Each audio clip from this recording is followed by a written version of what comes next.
Assalamualaikum warahmatullahi wabarakatuh. Perkenalkan, kami dari kelompok 5 ingin mempresentasikan hasil diskusi dari kelompok kami dengan tema peran filantropi dalam keadilan sosial.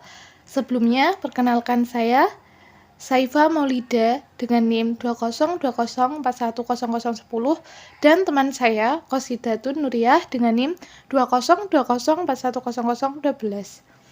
Di sini kami akan menjelaskan tentang pengertian filantropi keadilan sosial, aktivitas filantropi keadilan sosial, dan yang terakhir, sifat-sifat filantropi keadilan sosial. Yang pertama, pengertian filantropi keadilan sosial. Yang pertama, filantropi atau filantropi berasal dari kata Yunani filantropia yang artinya cinta kepada manusia atau tindakan seseorang yang mencintai sesama manusia serta nilai kemanusiaan sehingga menyumbangkan waktu, nilai, dan tenaganya untuk menolong orang lain. Kemudian, filantropi keadilan sosial merupakan pemberian sumbangan kepada organisasi-organisasi non-profit yang bekerja untuk melakukan perubahan struktural di satu sisi dan di sisi lain berupaya meningkatkan peluang bagi semua orang, terutama bagi mereka yang kurang beruntung secara ekonomi, sosial, dan politik. Selanjutnya akan dijelaskan oleh teman kami, Qosidatun Nuriyah, kepadanya saya persilahkan. Baik, selanjutnya saya akan melanjutkan pembahasan dari Saifa Maulidia. Yang kedua ada aktivitas filantropi keadilan sosial. Yang pertama, pemberian sumbangan sukarela atau voluntary giving. Kedua, penyediaan layanan sukarela atau voluntary service. Yang ketiga, asosiasi sukarela atau voluntary association.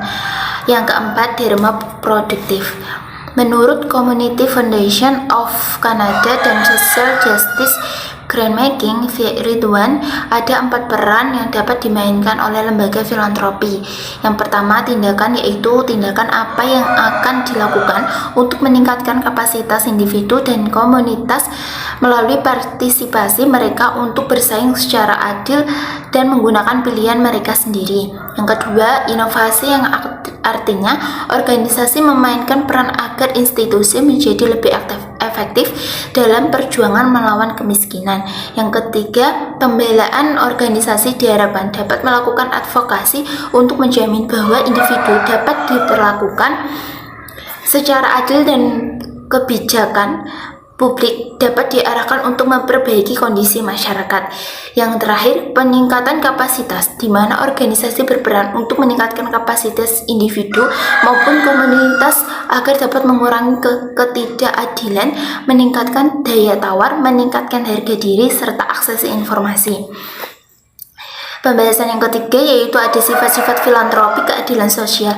Ditinjau dari sifatnya, filantropi dibagi menjadi 2, yaitu filantropi secara tradisional dan filantropi secara modern. Yang pertama, filantropi secara tradisional. Filantropi tradisional adalah filantropi yang berbasis belas kasihan yang pada umumnya berbentuk pemberian untuk kepentingan pelayanan sosial seperti pemberian para dermawan kepada kaum miskin untuk membantu kebutuhan makanan, pakaian, tempat tinggal, dan lain-lain. Yang kedua ada filantropi modern.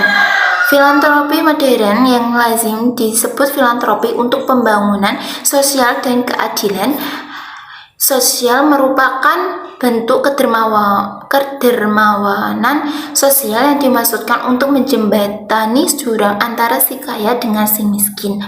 Terima kasih. Wassalamualaikum warahmatullahi wabarakatuh.